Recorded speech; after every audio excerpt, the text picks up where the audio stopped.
প্রথম বিষয়টা হচ্ছে শিয়া। এই শব্দটা একটা ইস্তেলাহ, পরিভাষা। এভাবে রাফিজি এটাও একটা পরিভাষা। আর দুনিয়ার কোনো পরিভাষাই প্রথম থেকে একই অবস্থায় চলে যেতে পারেনি, বরং প্রথমে এক অর্থে ছিল, পরে এই অর্থের মধ্যে ব্যাপকতা বা সংকীর্ণতা এসেছে। যে কোনো পরিভাষার ক্ষেত্রে এটা মানানসই। আমরা উদাহরণস্বরূপ আনতে পারি আহলুস সুন্নাহ ওয়াল জামাত, এই শব্দটাকে। এই শব্দটারও ওই শব্দের জীবনে বা এই বাক্যের জীবনে অনেক চড়াও উতরাই এসেছে, শেষ পর্যন্ত তার একটা অর্থে গিয়ে এই পরিভাষার রূপ ধারণ করছে। তো শিয়ার ব্যাপারটা প্রথমে শিয়ার শাব্দিক অর্থে অনেকটা ব্যবহৃত হয়েছে। পরিভাষাটা শিয়া অর্থ পার্টি, দল। পরবর্তীতে হযরত আলী রাদিয়াল্লাহু তাআলা আনহুর পক্ষপাতিত্ব যেসব সাহাবায়ে কেরাম, তাবিঈন যারা ছিলেন, যারা হযরত আলী রাদিয়াল্লাহু আনহুর পক্ষে ছিলেন, ওনারা নিজেদেরকে শিয়ানে আলী বলতেন। আরো কিছুদিন পরে এই পরিভাষার মধ্যে আরো একটু সংকীর্ণতা আসছে। পরে আর শিয়ানে আলী থাকেনি, বরং হযরত আলী রাদিয়াল্লাহু তাআলা আনহুকে হযরত আবু বকর, ওমর এবং ওসমান রাদিয়াল্লাহু আনহুম উনাদের থেকে শ্রেষ্ঠ যারা মানত, তারা নিজেদেরকে শিয়া বলে পরিচয় দিত। এদেরকে বলা হয় তাফজিলি শিয়া। এরপর পরবর্তীতে বানু উমাইয়া যারা ছিলেন, বানু উমাইয়ার মানুষ, এদের বিপরীতে যারা গেছেন সবাই হয়ে গেছেন শিয়া। মানে নামটা তাদের ক্ষেত্রে লাগানো হতো, আকীদার দৃষ্টিতে এরা শিয়া ছিলেন না। এরপর এরা বানু উমাইয়া এবং সাহাবায়ে কেরাম রাদিয়াল্লাহু আনহুমের ওই ইখতিলাফটাকে সামনে রেখে হযরত উসমান ও আলী রাদিয়াল্লাহু তাআলা আনহুর পক্ষে এত অগ্রসর হয়েছে যে আর কোন সাহাবাকে তারা মানতে রাজি হয়নি। পরবর্তীতে এরাই বিশেষ একটা দল এবং আকীদা বানিয়ে ওই আকীদাকে যারা লালন করত তারা হচ্ছে শিয়া। বর্তমান শিয়া, ওই বিশেষ আকীদা শিয়া। এদেরকে বর্তমানে শিয়া বলা হয় না যারা হযরত আলী রাদিয়াল্লাহু আনহুর পক্ষপাতিত্ব করত, বা বর্তমানে এদেরকেও শিয়া বলা হয় না যারা হযরত আলী রাদিয়াল্লাহু তাআলা আনহুকে সবচেয়ে বেশি সম্মান দিত। আবার শুধু বনু উমাইয়ার খেলাফ বিপরীতে যারা থাকে এরাও শিয়া নয়। বর্তমান পরিভাষাটা পরিপূর্ণ ভিন্ন। এই কথাটা মনে রাখলে যে ফায়দাটা হবে এটা হলো, আমরা যখন ইতিহাস চর্চা করব, ইসলামের ইতিহাস, তখন দেখা যাবে অনেক বড় বড় মুহাদ্দিসের ব্যাপারে পাওয়া যায় উনি কানা শিইয়ান, কানা ইয়াতাশাইয়্যা, রুমিয়া বিত্তাশাইয়্য, এদের ব্যাপারে এই সব মন্তব্য আসবে। তখন আমরা দেখব কোন সময়ে তিনি ছিলেন, আর ওই সময়টায় শিয়া শব্দটাকে কোন অর্থে ব্যবহার করা হয়েছে। যদি এটা আমরা খেয়ালে রাখি তাইলে ওই বড় বড় মুহাদ্দিস যাদেরকে আমরা, যাদের হাদিস নিচ্ছি, যাদের থেকে দিনের মাসাইল নিচ্ছি, উনারা আবার শিয়া, অথচ পরবর্তীরা বলছেন যে শিয়ারা কাফের।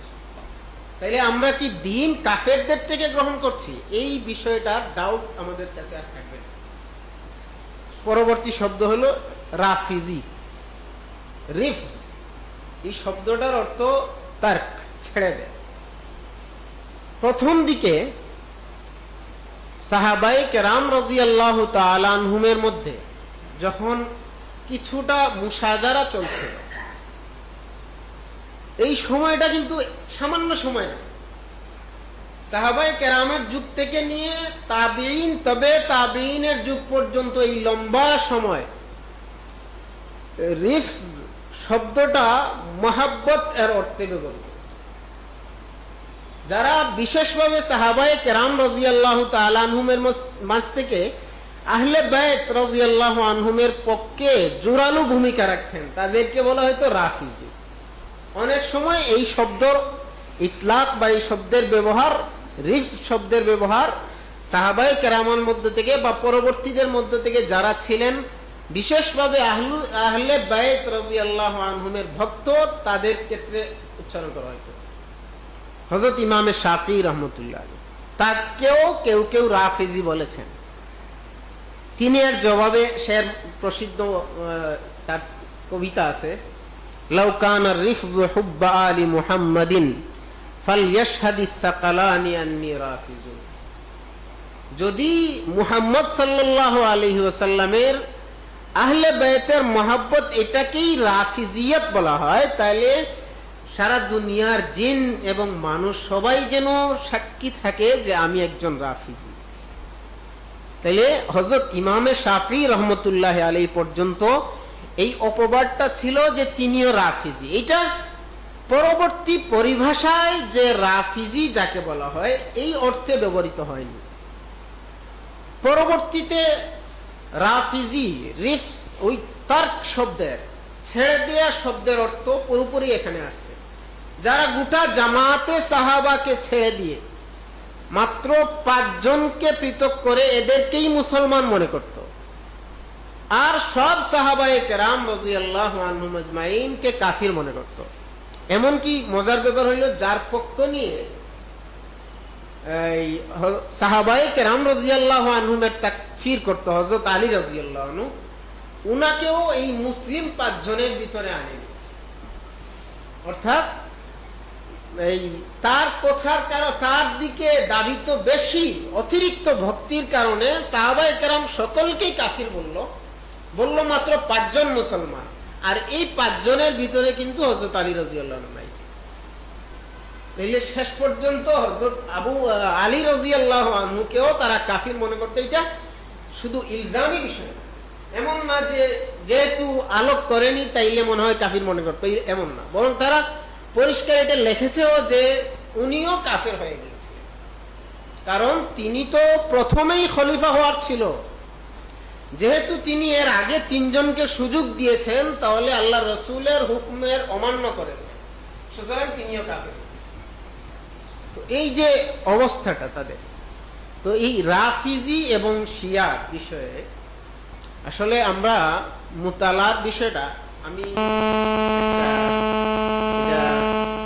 মাফ করবেন যদি কারো ইগোতে বা কোনো ইয়েতে সমস্যা হয়। দেখুন, একজন সফল লেখক তখনই হন যখন তার দাবি শব্দে না এনে তার মূল টার্গেট যেটা, এটা পাঠকের ভিতরে ঢুকিয়ে দিতে পারে। উনি হচ্ছেন সবচেয়ে সফল লেখক। যেমন আমাদের সিলেটে একজন মানুষ আছেন যাকে অনেকে আমরা নাস্তিকতার গুরু বলি, কিন্তু আজ পর্যন্ত অনেকে এটা লেখেন যে আজ পর্যন্ত তিনি তাকে নাস্তিক বলছেন বা কেউ কাউকে বলছেন যে নাস্তিক হয়ে যাবে, এটা নাই, এটার কোনো দলিল নেই। অথচ তিনি নাস্তিকতার জন্ম দেন দেশে। তাইলে উনি নাস্তিকতা তার কিতাব থেকে আপনি প্রমাণ করতে পারবেন, কিন্তু আবার নাস্তিকতার জন্মদাতা, কারণ তিনি যে টার্গেটে লেখেন ওই টার্গেটটা ভিতরে ঢুকিয়ে দেন। এই জন্য যে কোনো মানুষের কিতাব পড়ার আগে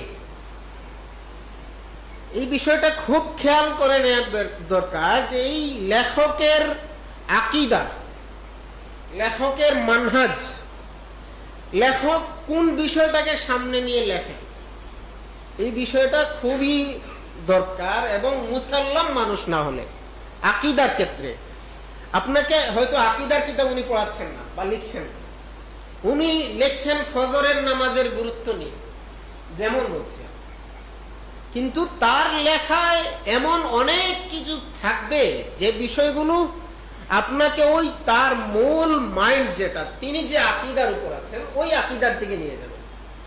আর যদি তিনি নিয়ে যেতে না পারেন তাহলে তিনি সফল লেখক নন। এই বিষয়ে খেয়াল করে আমি ওই আমাদের পূর্বের যে সম্মানিত ভাই যে কিতাবগুলোর নাম বলেছেন, এর আগেও পড়ার জন্য আরো 2টি কিতাবের নাম বলতে পারি। এটা হচ্ছে আমাদের দেশের একজন মুহাক্কিক আলিম। কোনো ক্ষেত্রে কোনো মানুষ তার সাথে কোনো বিষয়ে ইখতিলাফ করতেই পারে, কিন্তু উনি মুহাক্কিক আলিম এবং ভারতে যেভাবে নীরবে নিবৃত্তে হযরত থানভী কাজ করে গিয়েছিলেন, এভাবে সব বিষয়ে যিনি কাজ করছেন মৌলানা হেমায়েতুদ্দিন সাহেব।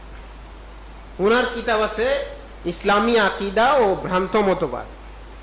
এই বিষয়ে শুধু শিয়া নয়, অনেক বিষয়ে আলোচনা আছে, এবং শিয়া বিষয়ক আলোচনাটা মুতাদিল, পরিপূর্ণ বড়দের থেকে যে বিষয়গুলো আমরা যে আকীদা পেয়েছি ওই বিষয়গুলো। আচ্ছা, এই কিতাব। আরেকটা, তখনকার বিশ্বের প্রভাবশালী সাংবাদিক আলেম, বরং হযরত ইমামুল আসর আল্লামা কাশ্মীরি রহমতুল্লাহ আলাইহির যারা হাতে গোনা বড় শাগির্দ ছিলেন, ওনাদের মধ্য থেকে প্রথম সারির মানুষ হযরত মাওলানা মনজুর নোমানী। ওনার কিতাব আছে ইরানি ইনকিলাব, ইমাম খামেনি ও ইরানি ইনকিলাব নামে বাংলায়ও এটা অনুবাদ হয়েছে। এই দুইটা কিতাব মূল ধরে পরবর্তীতে পড়তে থাকবে। এটা আমরা বলবো এগুলো আগে পড়বেন, পরে ওইগুলো ইনশাআল্লাহ। এতে ওই লেখকের সালাফিজম আপনার মাঝে আসবে। ওই লেখকের কিছু বিষয়ে তিনি নমনীয়, দাড়ি টাড়ি ইত্যাদি বিষয়ে ওনারা নমনীয়। এই বিষয়গুলো আপনাদের কাছে, আমার কাছে আসবে না। আরেকটি বিষয়, ওই রাফিজিরা বা বর্তমান যে শিয়া যাদেরকে আমরা ইসনা আশারিয়া বলি, এদেরকে তো আমরা কাফির বলি। এদের মূল কুফরের পয়েন্টগুলো কি, এই বিষয়গুলো ধরার দরকার।